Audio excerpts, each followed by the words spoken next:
Thanks, Jen. So this is Derek here. I'm going to start off with just a little bit of introductory framework to sort of set the stage, and then really turn it over to Bryce to get into the meat and potatoes about pharmacogenomic testing for pain management. So I want to let you know about some work that's been done already over the course of the past few years with regards to pharmacogenomic services in pharmacy. We conducted a study in 2014-2015 that was a joint partnership between the BC Pharmacy Association, Genome BC, and the University of British Columbia. And the study was Genomics for Precision Drug Therapy in the Community Pharmacy. And the goal of the study was to really determine whether pharmacists could offer pharmacogenomic services in a consistent manner, regardless of the type of pharmacy, whether it was a big or a small pharmacy, or whether it was located in an urban area or a rural community. It didn't matter. And we recruited 200 patients into the study. There were no reports returned back to the patient, so no results were given back to the patient in that study, because it was really about focusing on developing standard operating procedures for pharmacists to be able to offer the service.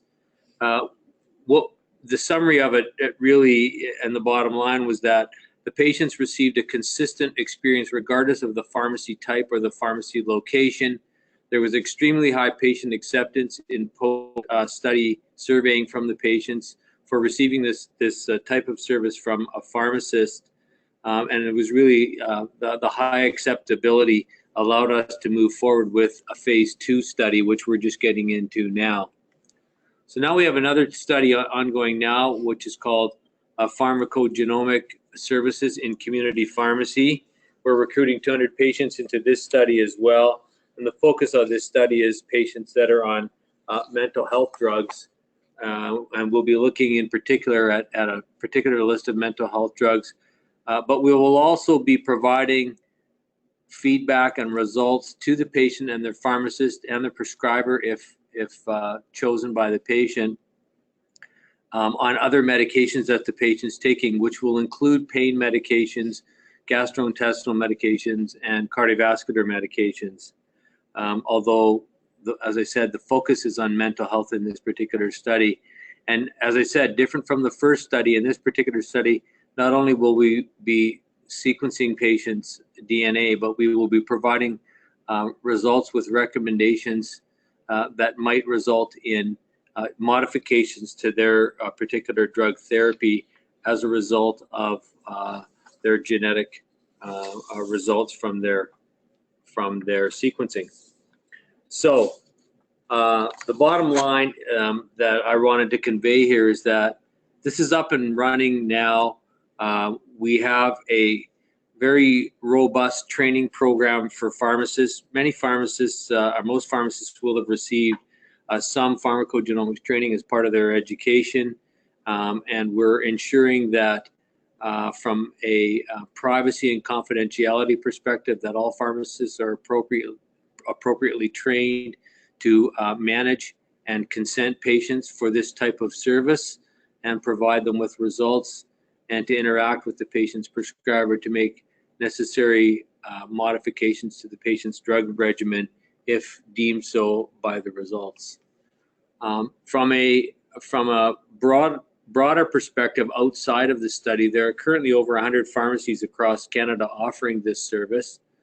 Pharmacogenomics is a tool that pharmacists and prescribers can use to make informed drug therapy decisions. It's not the only tool we use, but it is another very effective tool in the arsenal, and we have to take a look at many other factors when making drug therapy decisions for patients, including drug-to-drug interactions, patient physiological conditions such as kidney function, age, and a number of other factors, and including even over-the-counter drugs that the patient might be taking. But adding pharmacogenomics into the mix really gives us the ability to zero in and, in air quotes here, personalize medicine for particular patients based on their own individual genomic results. And the focus of using pharmacogenomics to inform drug therapy decision-making is really twofold. One is to reduce adverse drug reactions, and we definitely want and can do that in many cases. And the second is really to improve drug choice and more accurately define the appropriate dosage for a particular patient based on how they metabolize a particular drug that they may need to be taking.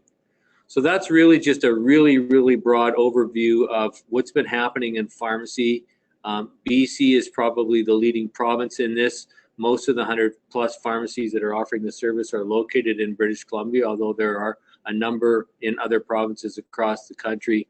From this point on, we're going to really focus on the topic of today's webinar in terms of using pharmacogenomics for pain management.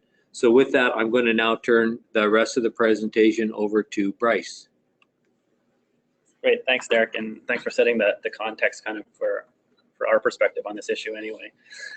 So over the next 30 minutes or so, I'm going to really give a high-level overview on some basic pharmacogenomic concepts, and apologies if this is a very general presentation, but I assume that the audience is pretty diverse, so I've kind of kept things at a very basic level. So I'll review some basic concepts on pharmacogenomic testing, identify some pain medications that do have pharmacogenomic implications, discuss the pharmacogenomics of codeine as an example of a well-studied a drug-gene or pharmacogene association, as well as how that can be used, or as pharmacogenomics can be used or applied clinically.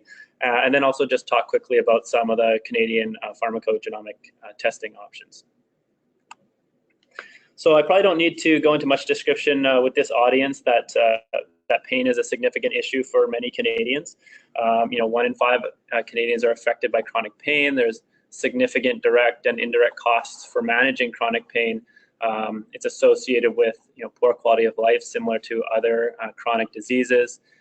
Non-adherence is an issue with regards to both under and overuse of pain medications, and there's a limited number of supports available for pain sufferers. And so with that in mind, pharmacogenomic testing, we believe, can be a tool to assist patients and prescribers better manage the pharmacologic aspects of their pain management by hopefully identifying medications that would be most appropriate based on their genetic profile. So let's start with some basic concepts on pharmacogenomics. So pharmacogenomics is defined as the study of genomic or gene variations that influence the way that we respond to medications. And so basically it correlates how a gene expresses itself, or how a gene works, with a medication's efficacy or toxicity. Now, the first observations of genetic variations affecting drug response were observed back in the 50s, but over the past couple decades, we've discovered many more gene-drug associations, and in fact, there are now over 150 drugs on the FDA list of approved drugs, and similarly with Health Canada that include where drugs have pharmacogenomic information or precautions or warnings directly included in their official monographs.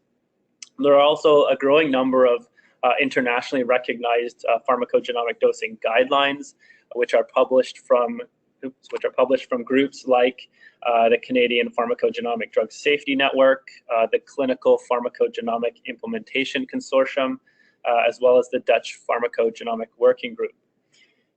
As well, there is a growing amount of research being conducted on the implementation of pharmacogenomics and its clinical utility. In Canada alone, there are 3 studies underway assessing the clinical utility of pharmacogenomics offered through community pharmacy, like the study that Derek mentioned that or the BC Pharmacy Association is doing in collaboration with UBC. And then similarly, there's 2 other studies happening in Ontario, one through the Centre for Addiction and Mental Health, and one through the Ontario Pharmacist Evidence Network. Oops. So similarly, there are a number of institutions around the world and also private companies that are conducting research and application of pharmacogenomics, as well as offering commercial services. Some examples of these include the Mayo Clinic, which has an individualized medicine center, and they've actually launched their own commercial pharmacogenomic testing company as well. St. Jude's Children's Research Hospital has a pharmacogenomic program, and they apply their findings to improve clinical care.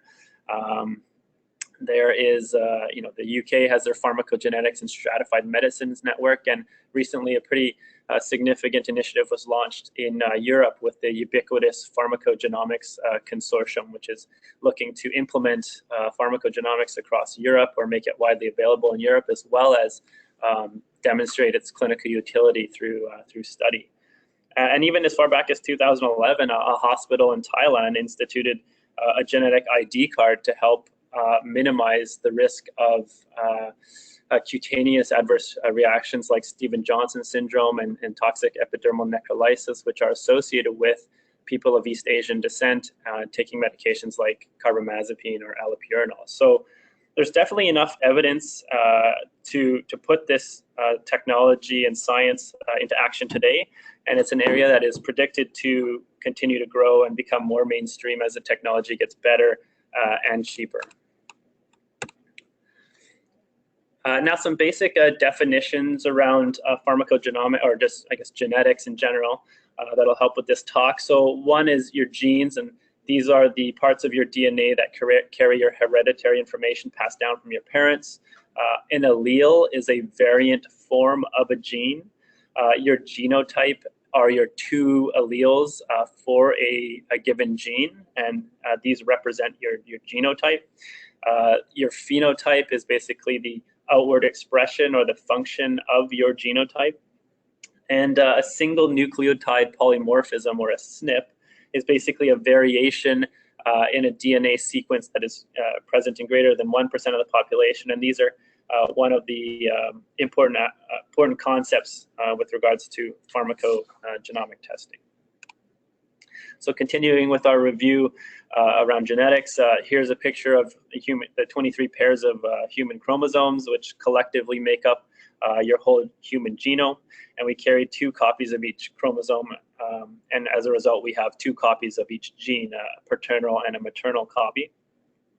And if you unwind the chromosome, the basic molecule that makes up your chromosomes is DNA. And broadly speaking, DNA is transcribed to RNA, and then this is eventually translated into proteins. And these proteins have a multitude of, these proteins have a multitude of functions in your body. Now, as I mentioned earlier, the most common type of polymorphism or variation in a gene sequence is called a single nucleotide polymorphism, or a SNP.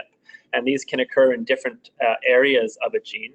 And if we look at the image on the left, this is just to kind of illustrate what a SNP is. And so you can see these are 4 versions of the same sequence of DNA. And in the middle there, you can see there's a change in the base. And that's basically what a SNP is. It's just an alteration to a base in your DNA. And so some SNPs, they do not change how a gene is expressed. However, other SNPs can have an effect on the activity of a gene and also the impact the protein which a gene might code for. And so SNPs are kind of one of the key components of pharmacogenomic testing, as generally speaking, SNPs or a series of SNPs are what pharmacogenomic testing identify when they're doing their analysis. Now, apart from SNPs that occur, within a gene, there are other known variations which can have a significant effect on the function of a gene and potentially its protein product. So, for example, a gene could be duplicated. So you may have multiple copies of the same gene, and this is called copy number variation. And if the gene is duplicated and it is a functioning version of a gene, this is going to increase its activity and potentially the amount of protein that it produces and increase its function in your body. In other cases, there may be you might have a whole gene deletion, so you may not even have a gene necessary to carry out a specific function in your body. And then, like we talked about, there could be a SNP within the coding region of a gene, which is responsible for coding for a protein, and so may or may not have an effect on how that protein actually works in your body. And then lastly, you could have changes kind of outside of the coding region of a gene, which may impact its inducibility or its ability to carry out its action. It may that change could increase how reactive that gene is, or could decrease how or downregulate the activity of that gene. So hopefully you're starting to see that changes in your genetic code can influence gene function as well as the proteins that they code for. But how does that translate to drug response? So variability in drug response is something that we commonly see in practice, and prescribers and pharmacists, patients, other healthcare professionals may often wonder, why does a patient respond to a medication while others do not? And so variability can often be linked to changes in either drug exposure, that is the drug's concentration in the body, or changes in the action of the drug at its target site. For example, a drug's ability to block or activate a target receptor in order to achieve its therapeutic outcome. Now, without getting into too much detail, there are a number of factors which can affect both drug exposure as well as a drug's action at its target site. So, for example, drug exposure, there's a number of factors which play into how much drug gets into the body, including, how your adherence, whether you're actually taking a medication or not, how the dose and the route of administration, your age, your renal, your hepatic function, drug interactions, and likewise for target sites. But what's pertinent to pharmacogenomics is the fact that some of these cellular molecules involved in determining both drug exposure as well as drug target sites are proteins, like drug metabolizing enzymes or transporter proteins. So, going back to our earlier point, variations in your genes or polymorphisms in your genes can cause altered gene function and altered protein function, thereby impacting potentially how a drug is processed or metabolized, or how it's able to exert its therapeutic action, which subsequently impact overall drug response. So, testing for these genetic variations is really the basis for pharmacogenomic testing. Now, currently, pharmacogenomic testing, predominantly they look at variations in the genes that encode metabolizing enzymes more so than drug target sites, but it really varies depending on what pharmacogenomic testing option you're looking at. But the most common enzymes that are tested for really belong to the CYP450 group of enzymes, which are an important group of metabolizing enzymes, which account for about 75% of drug metabolism. And the CYP enzymes are present in several organs in the body, with the liver being the most important site for drug metabolism. And so through drug metabolism, drugs are generally either deactivated by these enzymes, converting them to inactive metabolites, or potentially converting the drugs into active metabolites in the case of prodrugs. And so to summarize, basically the last few slides, what pharmacogenomic testing does is identify what alleles or what gene variants a person has for a select number of genes, and this is called their genotype.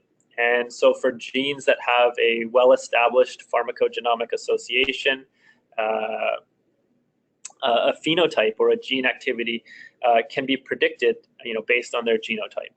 And so some general phenotype classifications include being a poor metabolizer, or an intermediate metabolizer, an extensive or a normal metabolizer, or an ultra-rapid metabolizer. And as you can imagine, this means that some people will not be able to metabolize certain drugs, all the way to the opposite end of the spectrum, where they may metabolize drugs much quicker than normal. And so generally speaking, most pharmacogenomic testing companies will provide both the genotype analysis as well as the phenotype interpretation, and then some will provide also prescribing recommendations in a patient report. And so in this way, pharmacogenomic testing can help to support prescribing in a more personalized manner by adding genetic information as another factor that will influence prescribing decisions, alongside with the the more commonly associated patient factors.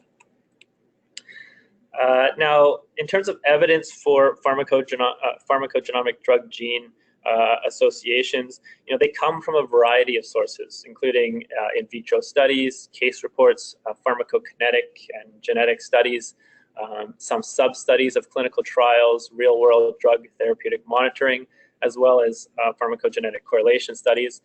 As well, there are some, but not a whole lot of prospective randomized control trials for pharmacogenomics. So when there is sufficient evidence, though, to support a strong phenotype drug response or genotype drug response relationship, these have been synthesized into guidelines by groups, like I mentioned before, like CPIC, or the Clinical Pharmacogenetic Implementation Consortium, the Dutch Pharmacogenomic Working Group, as well as I believe the Canadian Pharmacogenomics Network has a couple guidelines as well.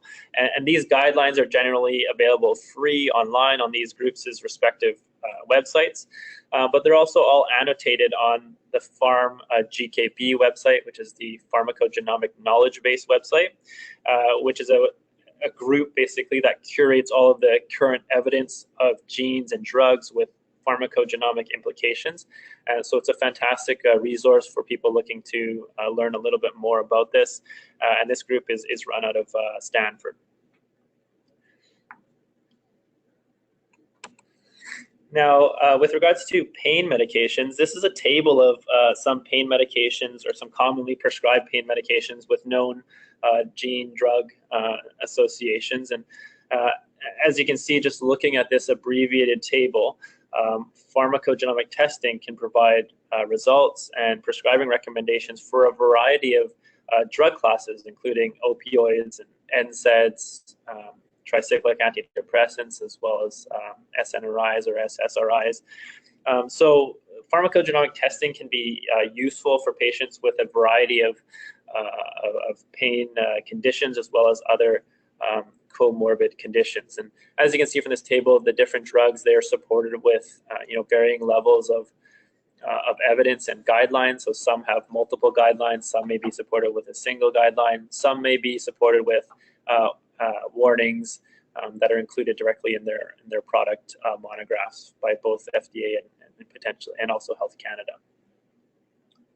And obviously, this table is just meant to be an example. It's not extensive or comprehensive. Now, I thought I would illustrate, I guess, the application of pharmacogenomics, as well as the gene-drug association, by looking at codeine, which is a well-established pharmacogene association, both in regards to how genetics influences its kinetics, as well as drug response. So codeine, as you are likely aware, is a widely used opioid analgesic for mild to moderate pain. One thing to know about codeine, it is a prodrug, meaning that it does need to be converted into its active metabolites in order to exert its analgesic effect.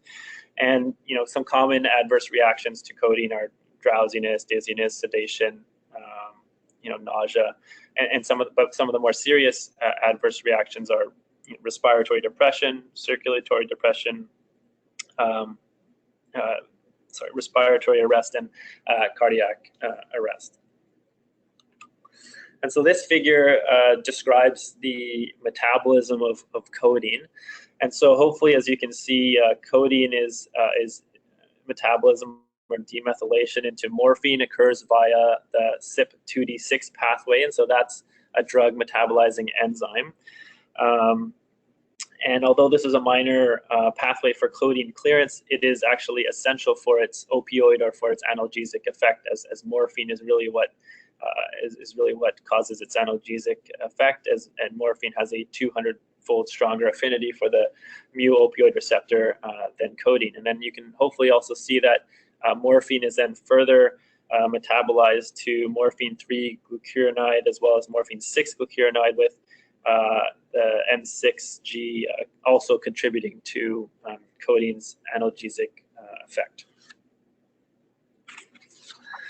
Now, like I mentioned earlier, codeine's metabolizer phenotype and drug response relationship is one that's well established through a number of studies and case reports, and that show both a decrease in morphine levels and decreased analgesia in poor metabolizers compared to normal metabolizers. And conversely, the evidence also points to an increased analgesia and potential increase in toxic effects based on ultra-rapid metabolizer status. And some of those adverse events do include, unfortunately, some cases of fatalities. And so this image here is just to show you, one small cohort study which compared pharmacokinetic differences between ultra-rapid metabolizers and extensive metabolizers after a single dose of codeine. And as you can hopefully see, there is a significant difference in morphine and morphine 6-glucuronide levels between the ultra-rapid metabolizer and the extensive metabolizer groups shown by the red and blue line respectively. Also, if you look at the green line, hopefully you can see that which represents poor metabolizers. Hopefully you can also see that the presence of morphine and morphine 6-glucuronide is extremely negligible for these poor metabolizers. So you can see how a person's genetics influences the pharmacokinetics significantly. Now, there are also have been a multitude of cases of both respiratory depression and some deaths in children as well as adults as a result of taking codeine. And in some of these cases, patients were genotyped after the fact, and there is a strong correlation between having an ultra rapid metabolizer status as well as a correlation between ultra-rapid metabolizer status and death or potentially adverse event. And in part, this is kind of what's led to the restriction of codeine and tramadol to those 12 years and older by both FDA and Health Canada. So just a couple notes around the actual gene itself. So CYP2D6, this is an important pharmacogene. It's involved in the metabolism of about a quarter of commonly prescribed medications, including codeine and to some degree potentially oxycodone and hydrocodone. It is involved in the metabolism of several SSRIs and tricyclic antidepressants as well as some other antipsychotic medications. So it's a very important pharmacogene, and most pharmacogenomic tests will include CYP2D6. It is also a highly polymorphic gene, so that means that there's a lot of variation in this gene. More than 100 variations of this gene have been identified, although we don't know necessarily what all of those variations do. But some of these variations include SNP changes, like we said earlier, but also they may include whole gene, which means you don't even have that gene a function. Version of that gene. It could, as well as whole gene duplication, so people can have multiple copies of this gene, which leads to that ultra rapid metabolizer status. This is just a table to show you some of the phenotype frequencies amongst different ethnic groups, and this is taken from the Pharm-GKB website. And as you can see, frequency of poor and ultra rapid metabolizer status range for different ethnicities, with Caucasians having the greatest risk of poor metabolizer status, and Latvian descent having a greatest risk for ultra rapid metabolism. And so you kind of see that at least when you're talking about this specific gene, pharmacogenomic testing is beneficial, especially for the outliers, basically, for people who are going to have these abnormal genotypes or phenotypes. But at the same time, there have been studies which have looked at multiple gene pharmacogenomic testing, and I think they were looking at 12 different genes, and so they were saying if the U.S. population was genotype, you would see that 97% of people in the U.S. would have at least one gene variation that would have some significant clinical implications. So I think the other thing to also note, I guess, is you can't always guess what a person's ethnicity is necessarily, or their lineage is, just based on looking at them. And I think companies, or the use of companies like Ancestry and 23andMe have kind of identified that you can't guess what a person's ethnicity is or their heritage is just based on looking at them. And people don't actually know kind of their full family histories potentially. So you can't guess kind of what someone's genotype or phenotype might be just by kind of guessing or by looking at them. So lastly, I thought we would look at kind of the CPIC recommendations around codeine and the CYP2D6 gene. So for ultra-rapid metabolizers, we see that there's a recommendation that these individuals avoid codeine as they may be at increased risk of potential toxicity. And similarly, the recommendation says that they should avoid tramadol and to a lesser extent hydrocodone and oxycodone, as these drugs are also prodrugs which are impacted by CYP2D6 metabolism. Extensive and intermediate metabolizers, generally speaking, can still use codeine at the recommended dosing. And then poor metabolizers, these individuals should also avoid codeine, as they are less likely to achieve analgesia from codeine. And similarly, these people should avoid tramadol, hydrocodone, and oxycodone potentially as well. So then I thought I would just kind of reinforce, I guess, some of these ideas through a couple of examples. So Jen, I don't know, is there a question for this one, or a poll question for this one? There is. So you can read the case and then I'll launch the question. Sure, okay. So this example is a 48-year-old female, presents with back pain, has worsened over the past month with little relief from acetaminophen and NSAIDs and non-drug measures. So she was recently prescribed codeine, 30 milligrams, 30 tabs, 1 to 2 every few hours. And a few days later, this patient calls back asking for a refill, stating that she's out of her medications already and she's not receiving much pain relief. So, based on her lack of response, from a pharmacogenetic perspective, what phenotype might you suspect for this individual? So you can click on your answer here, and we'll close the poll in a couple seconds. Give you 10 more seconds.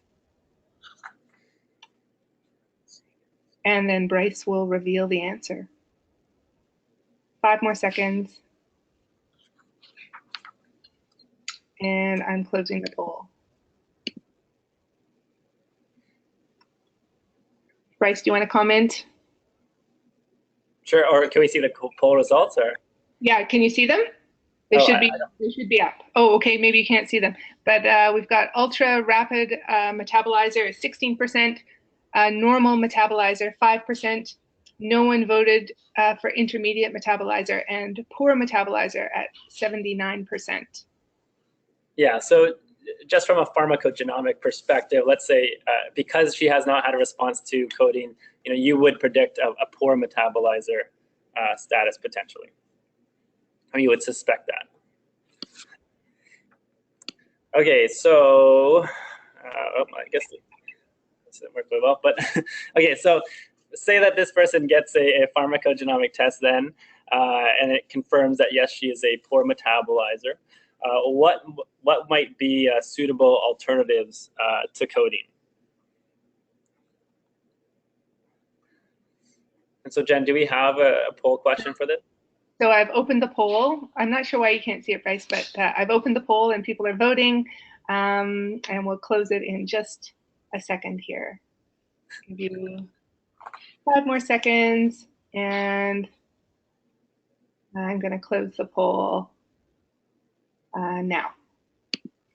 And I'll share the results. Baclofen, 25%, hydrocodone, 0%, morphine, 55%, and tramadol, 20%. Yeah, so I mean, I guess I kind of highlighted the answers here, but but yeah, I mean, from a pharmacogenomic perspective, anyway, baclofen or morphine would be appropriate options, as neither of those are impacted significantly by CYP2D6 metabolism. Hydrocodone theoretically may be affected by CYP2D6, so you would want to avoid it. And similarly, same thing with tramadol. Okay, we've got one more poll for the next question. Do we? Yeah. So I think if you switch. Okay, sorry, yeah, I got stuck there a second. Okay, so then with this this example here, this is a 42-year-old male presents with moderate knee pain and has a history of depression. Current medications include acetaminophen and paroxetine. So this individual, let's say, goes for a pharmacogenomic test, and so they get the result back, and it basically the phenotype is that they're a normal metabolizer. So their physician would like to prescribe them codeine and acetaminophen. What would you recommend? So the poll is up, and votes are coming in. And everyone's thinking hard about this one.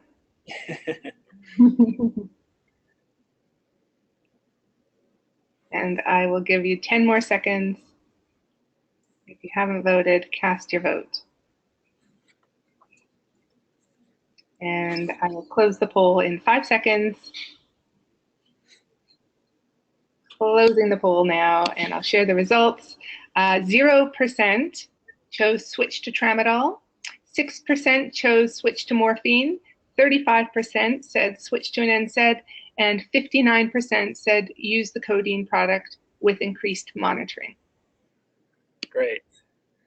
So if you were to accept that this person was a normal metabolizer, really any of those options would have been acceptable. However, this is a bit of a trick question. So, based on what we've talked about so far, yeah, like any of those answers would have been right.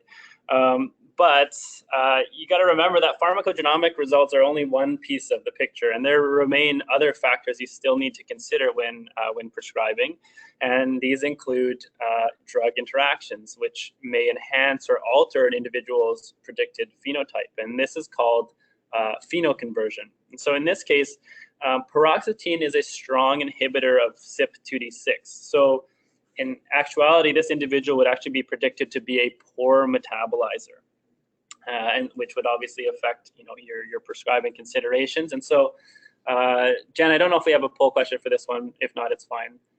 We don't have one. So in this case, if this person were to be, because this person would be predicted to be a poor metabolizer, this would actually narrow your options to then consider probably switching them to more out of these choices anyway, would be to switch them to morphine or potentially to an NSAID. Okay, so hopefully that's kind of illustrated how pharmacogenomic testing can be somewhat used for patients. And so, so the bottom line is, who should consider testing? Well, generally speaking, it's individuals who have experienced side effects or who have experienced ineffectiveness from their medications, and they've tried a few things, and it's not clear exactly why they're responding in the way that they are, as well as individuals who are starting on new medications and are concerned about how they're going to react to those medications. So some people might want to do testing preemptively as well. So those are really kind of the basic people that you would consider talking about testing to. And then in terms of the testing options in Canada, there's, at least as far as I'm aware, there's kind of 4 companies that are offering this type of testing. MyDNA is the company that's working through community pharmacies across Canada.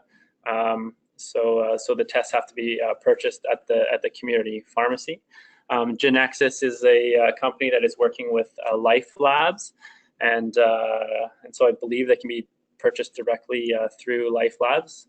PillTrek is also a company that does primarily, I believe, direct-to-consumer pharmacogenomic testing, but they also are working in collaboration with a few pharmacies as well.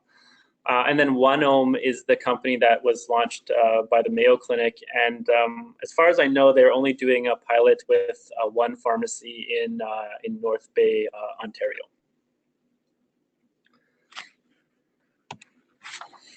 So in summary, pharmacogenomic testing can help predict how genetic variation may affect drug response. It can help to provide some useful information for narrowing the selection of medications to ones which will be appropriate based on a person's genetic profile. It is being used in various settings in many jurisdictions, so this isn't something that we're just doing in BC. Pharmacogenomic testing is becoming more accessible in Canada with a number of companies starting to offer these types of services, and research is continuing to discover new pharmacogenes or drug gene associations that have pharmacogenomic implications, and research is still continuing to further determine the clinical utility of pharmacogenomics in various conditions. So that's it for my presentation. I guess we'll open up to questions. So Bryce, we've had a question come in. There's a couple questions coming in. So the first one is, how much does this cost? And I would add, is this a private pay thing? Do patients pay directly for this, or how does that all work? Yeah, right now, I mean, as far as I know, it is an out-of-pocket expense, so it's something that the patients will have to pay for. And in terms of cost, it ranges, and it depends on which testing option you choose. So I think the tests start as low as $149, and I think they can go up to $700. And what's the difference in why are some so expensive and some are not? What's the difference? Is it quality or detail in the report? Yeah, I mean, I guess there's various factors that play into what price a test is set at. But some of the differences that you can see, I guess right off the bat is there unfortunately it's kind of a what should I say? It's an issue with regards to the pharmacogenomic industry, I guess, testing industry, is that there is really little. I'm just drawing a blank here. There's really the tests vary in which genes and which particular alleles that they look for. So that's one thing which which is a difference between the different companies. So it's important to talk to either a healthcare professional or talk to the companies themselves to determine whether the test you're looking at is going to provide you results which are pertinent to your particular situation. Great, thank you.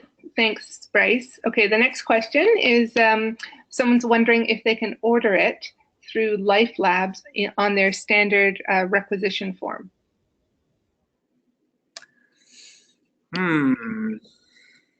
That I am not sure of. You would have to call them. Yeah. Call Life Labs directly. Yeah. Okay. Can you speak to the downsides of testing?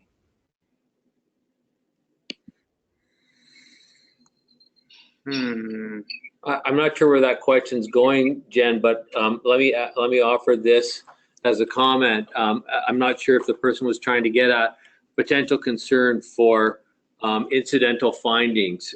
So one of the things we want to be clear about is when you're doing pharmacogenomic testing, we're not looking at those parts of a person's genome that are going to predict disease, for example. From a downside, there really is no downside other than the fact that the person, if they don't select the right test and the right company, might not be getting pertinent information that's relevant to them based on the current medications that they're taking.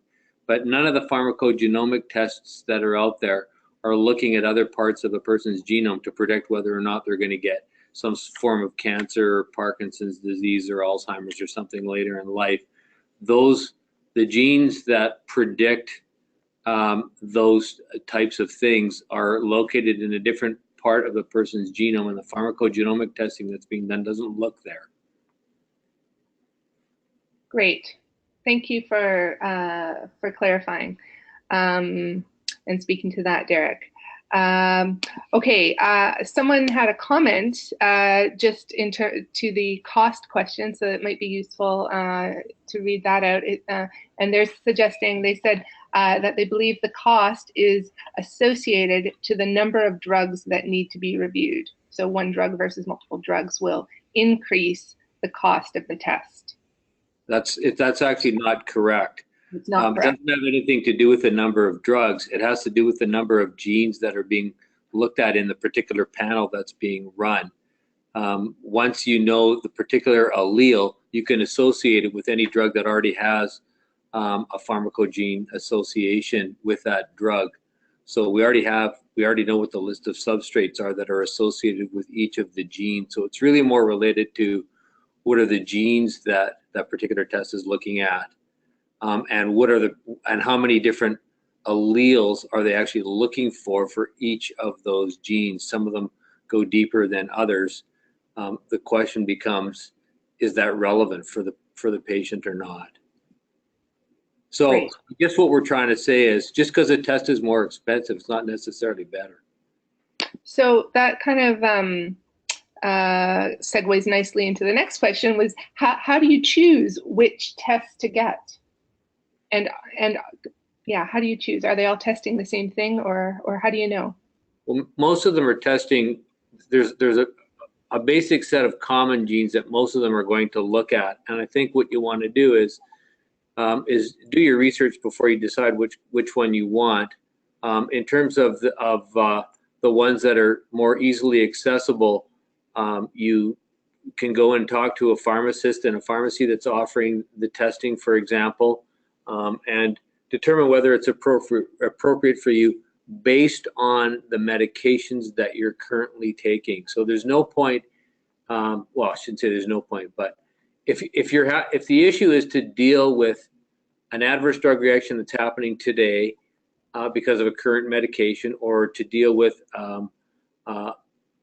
ineffectiveness of a medication, or maybe the dose, then you'll want to make sure that you're getting a test done that is going to be able to address that by looking at that particular gene that's going to involve that particular drug. Although, having said that, it might be that the person, until they get the test done, we don't know what alleles they may have or for a particular gene, and so there may or may not be results that can be used to explain their response. So,